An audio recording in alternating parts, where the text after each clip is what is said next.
Hello and good morning, dear student. Today we are going to learn about one very important part of a sentence, that is preposition.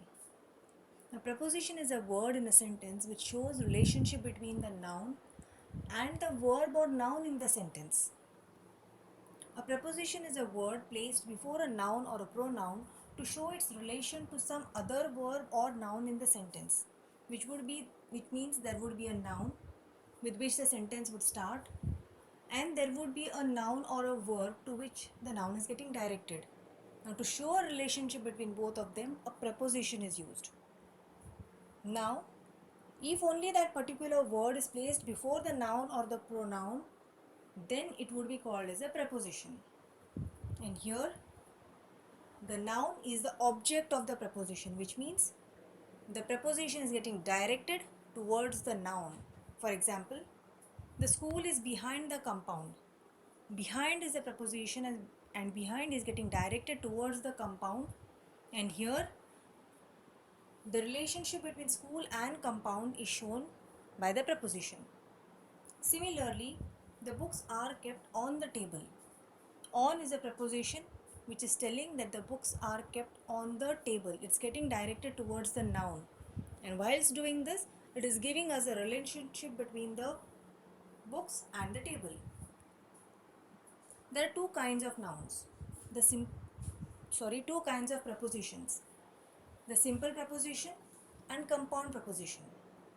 Simple prepositions are the one which are single individual words, like against, on, above, below, through, in, out. Then there are compound prepositions which are generally formed by adding a prefix to a word, like without, into. They both are single word, but if you look closely, they're made out of joining two words: along, inside, across, etc. There are many more such words. Now, the prepositions that we use are used to show certain things.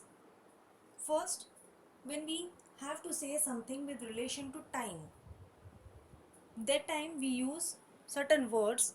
So, those prepositions are the ones which are showing time or relation with time. That is why they are called as prepositions of time.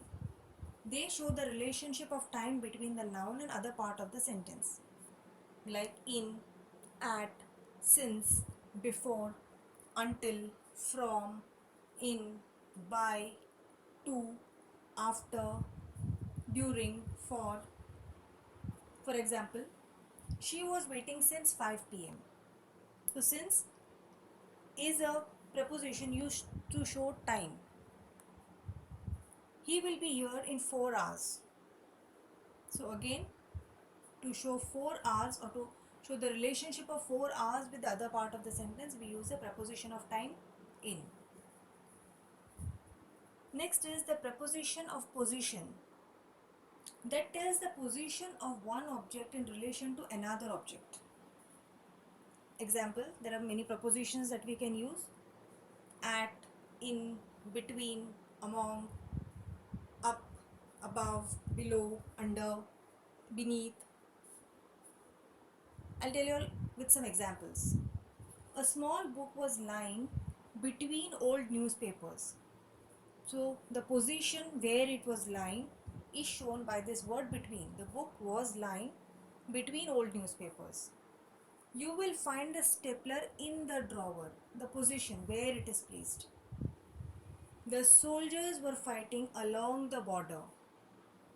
The flag waved over our heads, the position of the flag.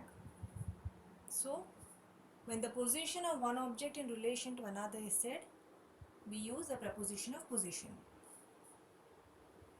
Then we use a preposition of direction to show the direction of the subject towards the object. We have learnt about subject and object previously. So the words which are used to show the direction of the subject towards the object is called as preposition of direction, like to, towards, at, for. Other than that, it also shows direction from where the action took place, like from, of, out of. For example, I ran towards the building. So it is telling me the direction where I ran. He fell off the bicycle. So where did he fall from? Off the bicycle. She jumped into the well. Direction. Where did she jump? Into the well. Then there are preposition of agents or things which shows a casual relationship between the nouns and other parts of the sentence. For example, of, for, by, with, without. Sentences like they are going for a walk. So just a casual sentence which tells or gives a relationship between noun and the other parts. This article is about car. Most of our guests have already left. If I say most of the guests have already left would be incomplete. We need an of so that it shows a relationship. So it's a casual relationship that is shown. I will always be there for you. So these are preposition of agents or things.